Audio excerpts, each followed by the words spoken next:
Saya nak bercakap ni malu sebab orang cakap saya bodoh. Itulah yang aku nak buat, bodoh. Bodoh. Bodoh. Jadi nak cakap pun payah juga kan. Puas kena troll bodoh kan. Kacau kita dia buat je kan. Tapi Alhamdulillah orang bagi bodoh tu nikmat juga kat kita kan. Ni tuan-tuan, kalau orang cakap bodoh, senyum je. Kita belajar daripada pengalaman hari Sabtu lepas. Apabila seseorang itu membodohkan. Saya tak kisah dapat senyum kan. Saya kata ini bola tanggung.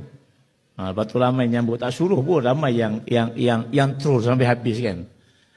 Tapi nak cerita tuan-tuan, bila kita menabi Pilihan Raya, kita nak menang. Bila nak menang tuan-tuan, kita kena tunjuk akhlak yang baik, bahasa yang baik, kata-kata yang baik. Ini akan menjadikan orang percaya kepada kita dan orang yakin bahawa kita memang orang yang berakhlak.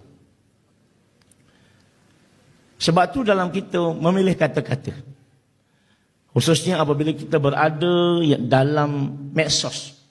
Tuan-tuan, geram. Orang bila maki, orang kutuk kita, orang kata kita walaun. Memang kita walaun pun. Jangan malu orang kata kita walaun, sebab itu nama yang positif. Kita nak respon, saya nak minta sangat, jangan ada kesilapan apabila kita menuturkan kata-kata.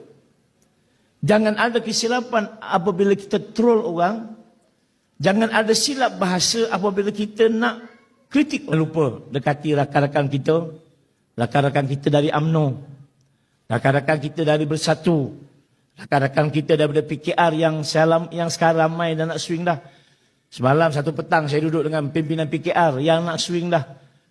Saya semalam bincang, cuma mereka ni macam berani tak berani. Kata tak apa, you jalan je. Yang penting undi pada kita. Saya ada jumpa dengan bapa orang PAN yang nak balik. Malulah, jangan malu. Mari, kita pun dah nak balik tu kan. Dulu kutuk kita. Tak payahlah gitu. Ajaklah dia balik kalau nak balik kepada kita. InsyaAllah ini bawa konsep yang Presiden sebut. Kita bawa penyatuan ummah.